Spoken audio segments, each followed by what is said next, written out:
आणि काल जे ठाण्यामध्ये झालं, कदाचित सुपारीबाज हा शब्द जास्तच झोंबलेला दिसतोय काही सुपारीबाज नेत्यांना आणि पक्षाला, असं आपल्याला म्हणावं लागेल. त्याचा अभ्यास करावा लागेल. एक समजून घ्या, हिडनबर्ग हा जो ही जी कंपनी आहे, हा जो रिपोर्ट आहे, ते काय करतात की एखाद्या कंपनीवर त्याचे शेअर कमी होतील या अनुषंगाने ते बेटिंग करतात आणि मग शेअर पडले की त्यांना त्याचा फायदा होतो.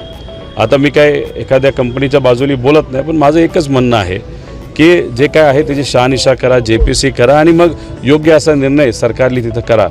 पण महाराष्ट्रामध्ये आणि या देशामध्ये असणाऱ्या ज्या कंपन्यात आज तर मुलांना नोकऱ्या मिळत नाहीत आणि मग या कंपनीला जर कोणी मुद्दामून अडचणीत आणणं जात असेल तर ही सुद्धा बाजू कुठेतरी बघितली पाहिजे, असं माझं मत आहे. दादा, काल राज ठाकरेंच्या गाडीवर सुपाऱ्या फेकल्या आणि आज म्हणजे काल रात्रीच पुन्हा उद्धव ठाकरेंच्या ताफ्यातील गाडी फोडली.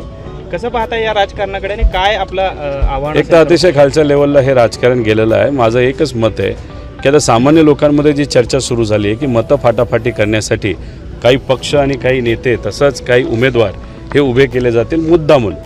त्यामुळे हे सुपारीबाज पक्ष आणि नेते जे आहेत त्याच्या विरोधात महाराष्ट्रामध्ये आता वातावरण झालेलं आहे आणि लोक जेव्हा सुपारीबाज असं त्यांना संबोधलं जातं या नेत्यांना, ते कुठेतरी चिडतात.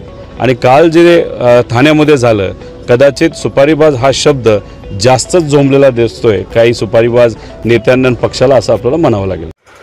नवीन घडामोडी पाहण्यासाठी आजच आम्ही मुंबईकर 24 तासला लाईक करा, सबस्क्राईब करा आणि अपडेट रहा.